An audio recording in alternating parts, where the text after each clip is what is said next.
Congratulation, खुदा की हुजूरी हमारे बीच में। बैठ जाओ अपने शरीर में,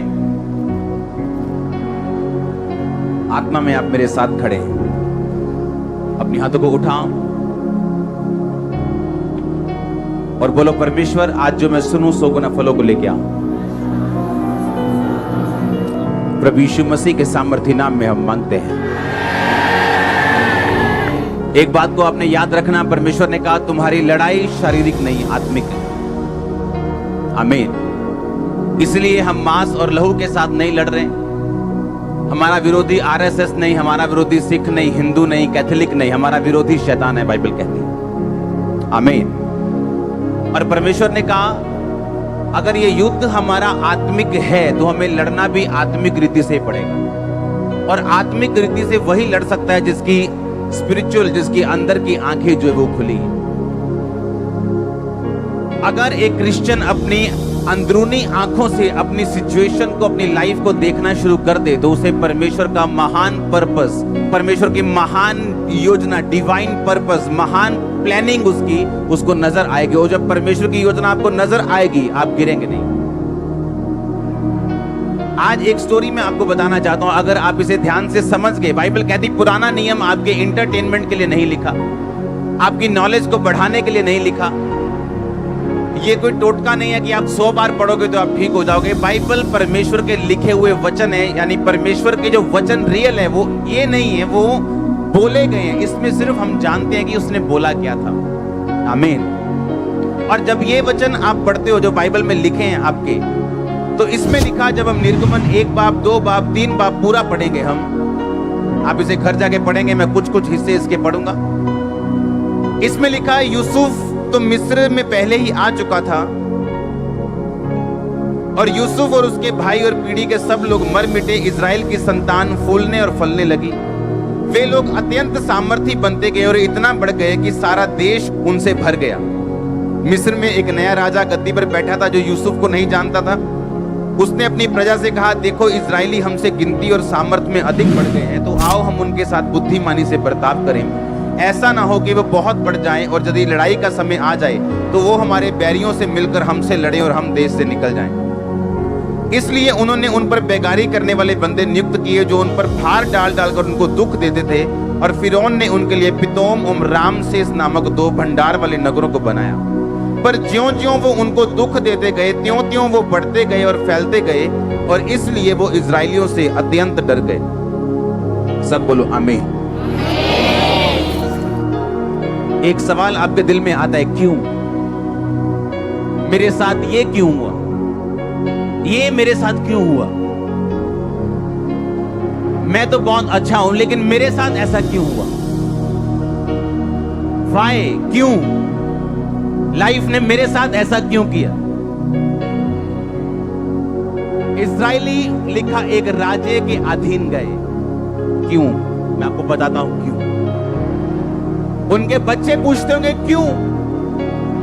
क्या हमारा परमेश्वर इतना सामर्थी नहीं है कि हम 70 लोगों को बचा सके? उसने क्यों हमें मिस्र में भेजा?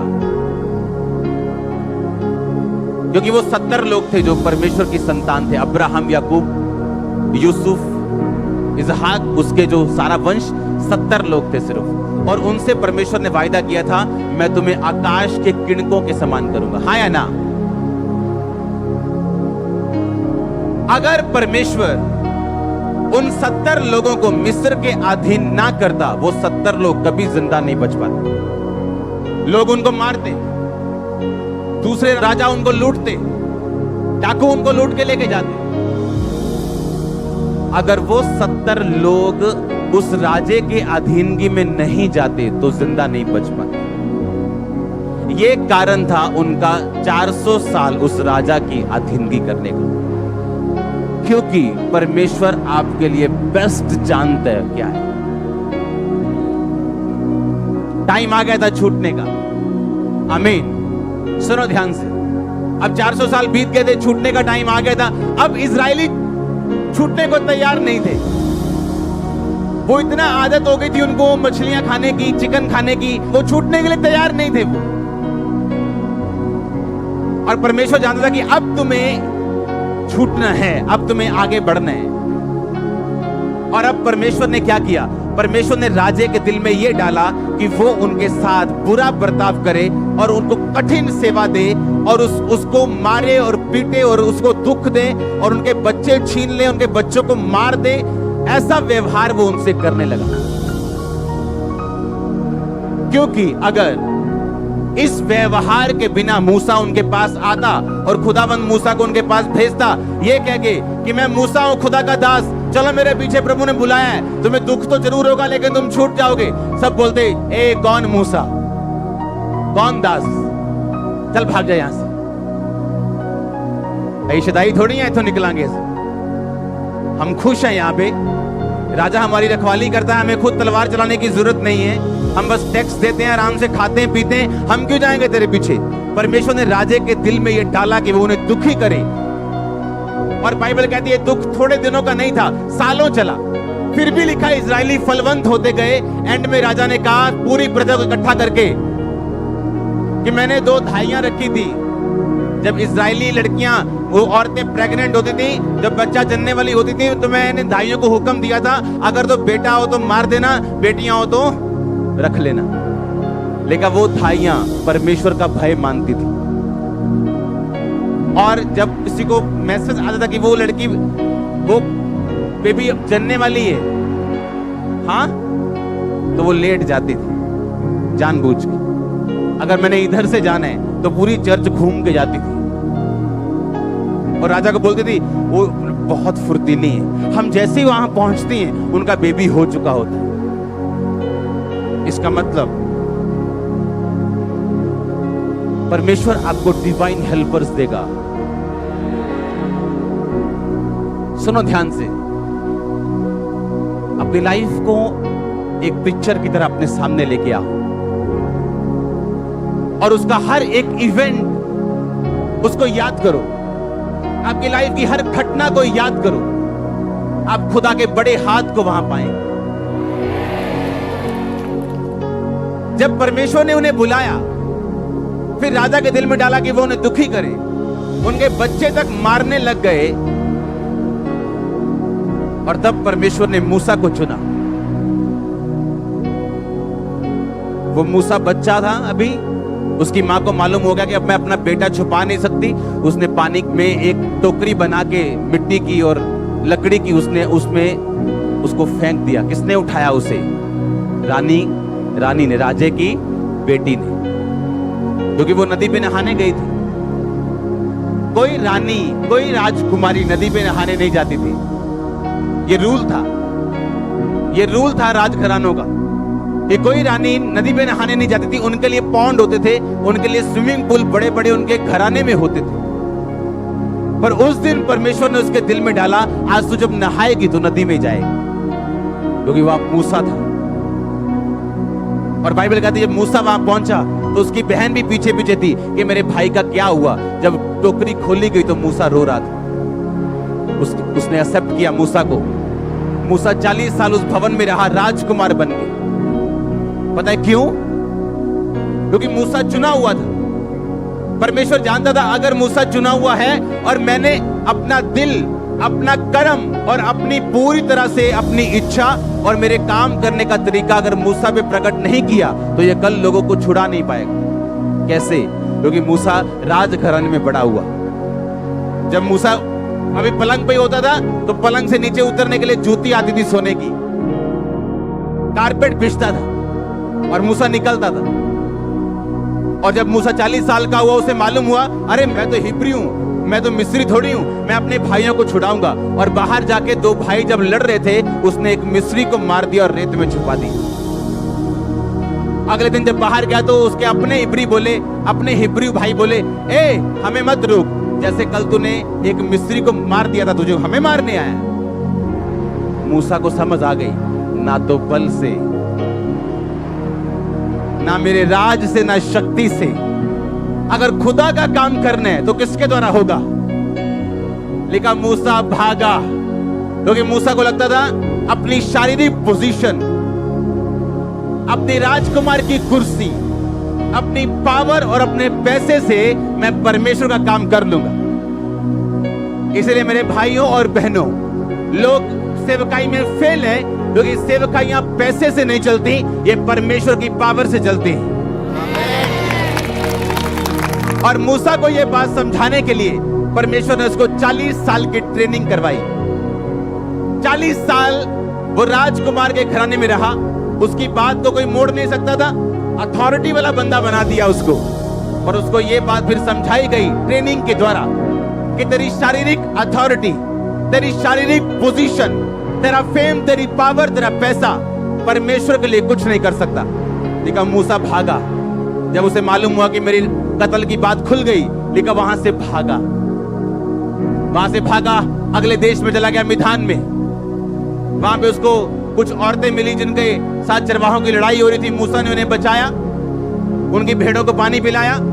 फिर उसी लड़कियों के पिता ने मूसा को अपने घर में रहने के लिए इनवाइट कर दिया और उसी लड़की से उसकी शादी हो गई। और बाइबल कहती 40 साल मूसा ने भेड़ों और बकरियों को चराया।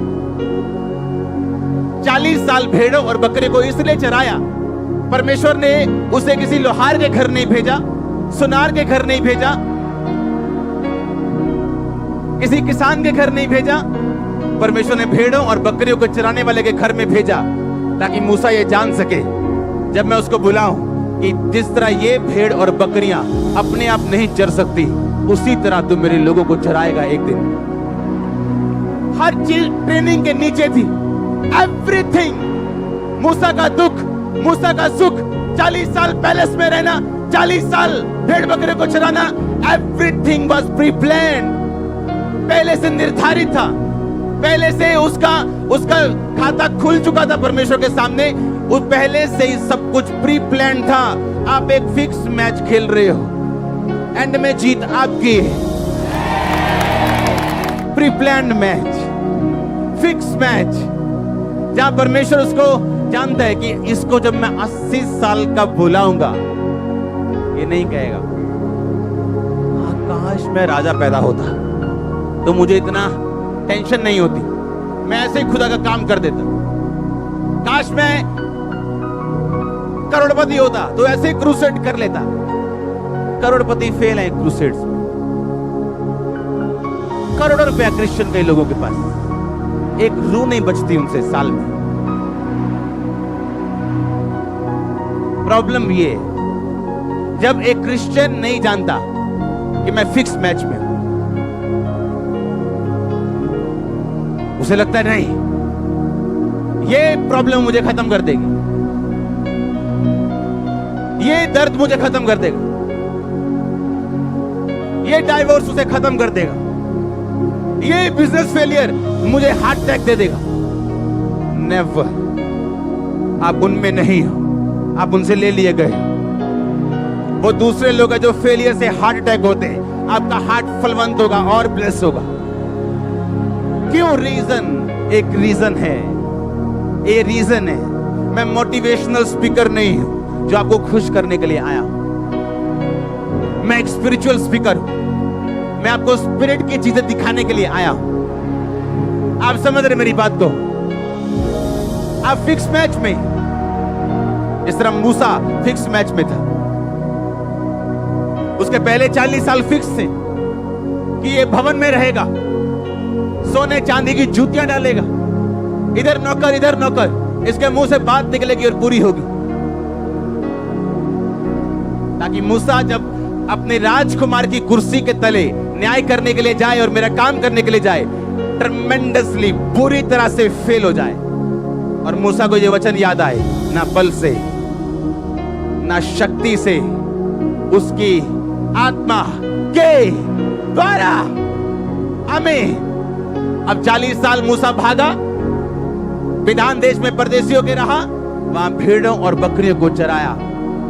रोज उन्हें गिनना, उन्हें रखना, कोई गुम जाना, उसे ढूंढना। मूसा जानता था ये भेड़ें अकेली नहीं जा सकती। परमेश्वर ने उसके दिल में बिठाया कि ये भेड़ें अकेली नहीं चर सकती, और इसीलिए मैंने तुझे इनका चरवाहा ठहराया। और 40 साल मूसा को एक्सपीरियंस था, लाखों भेड़ें उसने चरा ली थी। उसे मालूम था कि इजराइल के लोग बिना चरवाहे की भेड़ बकरियों के जैसे।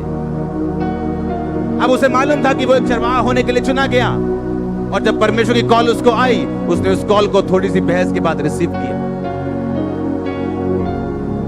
क्या आप इस चीज को देख पा रहे हैं जो मैं आपको दिखा पा रहा हूं कि आप एक फिक्स मैच में हैं। आपकी लाइफ का हर मोड फिक्स है। अगर आप खुदा से भागे नहीं, अगर आप क्विट ना करें, अगर आप पाप में ना जाएं, निराशा के टाइम भी, कंफ्यूजन के टाइम भी, जब क्यों के सवाल लाइफ में आए तो भी, अगर आप परमेश्वर की विल में खड़े रहना चाहते हैं, वो आपको तैयार कर रहे हैं अपनी विल में आपको घुसाने के लिए, सिखाने के लिए, समझाने के लिए, अपने आप आपको प्रकट करने के लिए। अब उसके दिल में क्या है, वो कैसे काम करते हैं, उसको क्या पसंद और नापसंद है, वो आपकी लाइफ से आपको दिखाता, समझाता, प्रैक्टिकली आपको आगे लेके जाता है। एक बाप की तरह, एक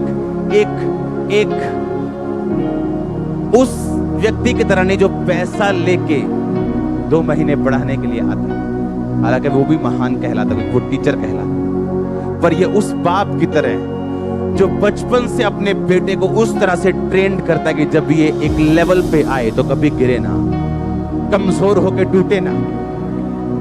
आपका आमीन जितना ऊंचा, आज ब्लेसिंग उतनी बड़ी है। आप समझ पा रहे क्या? तो वो बीमारी, वो ट्रबल, नेम देम, वो मुश्किल, वो करीबी, वो विरोध, वो किसी और काम के लिए नहीं, पर आपको खुदा की पावर में लॉन्च करने के लिए। आप जानते हैं आपके विरोधी आपके नौकर हैं। पता है क्यों? वो आपके लिए काम करते हैं। जहां आपका प्रचार नहीं पहुंच पाता, आपका बेस्ट फ्रेंड नहीं पहुंच पाता, आपका बेस्ट फ्रेंड आपको वहां नहीं लेके जा सकता, आपके विरोधी आपको वहां, आपके नौकर हैं। मैं सही कह रहा हूं? कभी नाराज मत हो उनसे, नेवर। हमेशा आनंदित रहो। आप फिक्स मैच में हो, आपका मैच फिक्स है। एक लाइन देख लो मूसा की जिंदगी, दाऊद की पढ़ लो, किसी की पढ़ लो, आपको एक लाइन में परमेश्वर नजर आएगा। एक लाइन में। क्यों परमेश्वर ने उनको अधीन रखा 400 साल? ताकि वो सुरक्षित रहें। अब निकालना क्यों चाहता था? ताकि अब उनकी जिंदगी में वो वायदा पूरा हो जो मैंने उनसे कहा था। अब निकालने के लिए परमेश्वर, वो अपने आप निकलने के लिए राजी नहीं होते। परमेश्वर ने दुख देने शुरू किए, दुखों से उन्होंने दुहाई देनी शुरू की। दुहाई देने के बाद परमेश्वर ने मूसा को भेजा। मूसा की तैयारी 80 साल करवाई। परमेश्वर में आपका पेन बड़े गेन के बराबर है, अकेले गेन के नहीं, बड़े गेन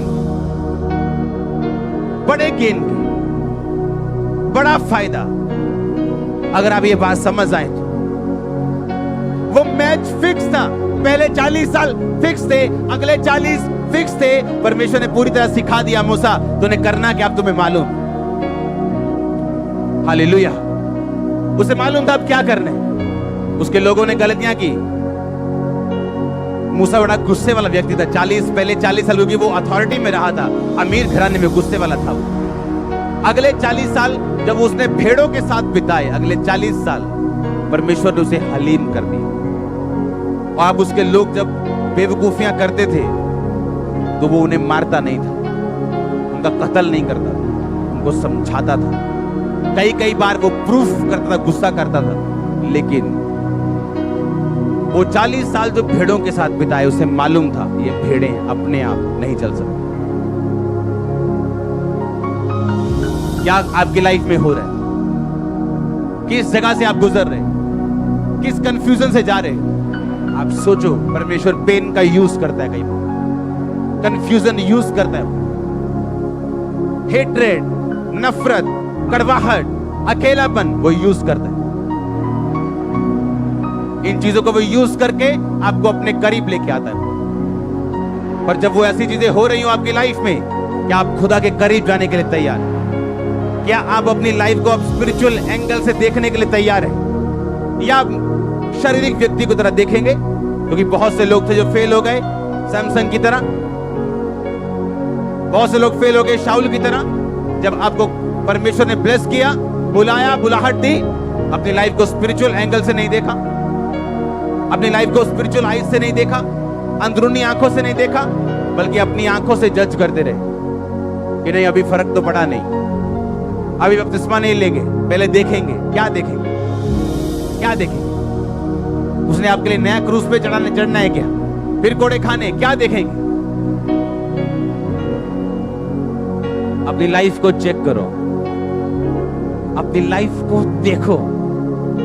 आपका एक एक महीना जो पीछे बीता आप चेक करो। अगर आप खुदा के साथ जब पूरे थे, हर घटना जो आपके साथ हुई ये स्वर्ग में लिखी गई थी। स्वर्ग में इस मकान रूपी आपकी कॉलिंग को, कॉलिंग रूपी मकान कह लो, इसको स्वर्ग में इसका नक्शा बनाया गया। आपका डर इस नक्शे को खत्म कर सकता है। आपका आत्मिक रीति के साथ ना देखना अपनी जिंदगी को, उस प्लान को फिनिश कर सकता है। और अगर आप तैयार हैं अपनी लाइफ को आत्मिक रीति के साथ देखने के लिए, जब पौलुस को मालूम हुआ कि जो कांटा मेरे शरीर में है वो खुदा ने भेजा कि मेरा फजल तेरे लिए काफी, उसने रोना प्रार्थना करनी उस विषय में बंद कर दी। आपको जो स्पिरिचुअली समझ आता है कि क्यों मेरे साथ ऐसा हुआ, आमीन। आप फिक्स मैच में हो और इस फिक्स मैच में आप 100% विनर हो।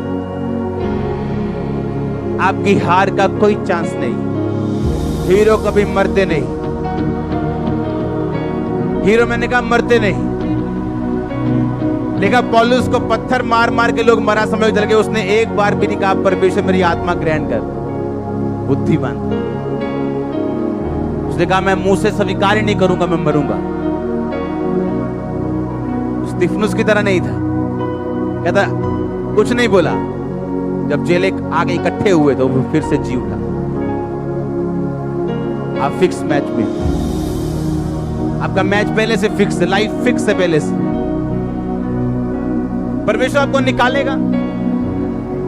वो दुखों के दिन, वो परीक्षाओं के दिन आपको निकलना पड़ेगा। कोई शॉर्टकट नहीं है क्रिश्चियनिटी में, कोई शॉर्टकट नहीं। आपको हर क्लास में से निकलना पड़ेगा, हर कोर्स पूरा करना पड़ेगा, हर किताब पढ़नी पड़ेगी। आप खिंचेंगे, आपका कोर्स लंबा हो जाएगा।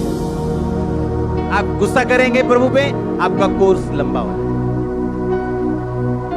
आप भागेंगे इधर उधर, दारू पीने चले जाएंगे निराशा में, आपका कोर्स लंबा हो जाएगा। आप प्रार्थना में नहीं बैठेंगे, कहीं और से सॉल्यूशन ढूंढने की कोशिश करेंगे, वो रास्ता लंबा हो जाएगा।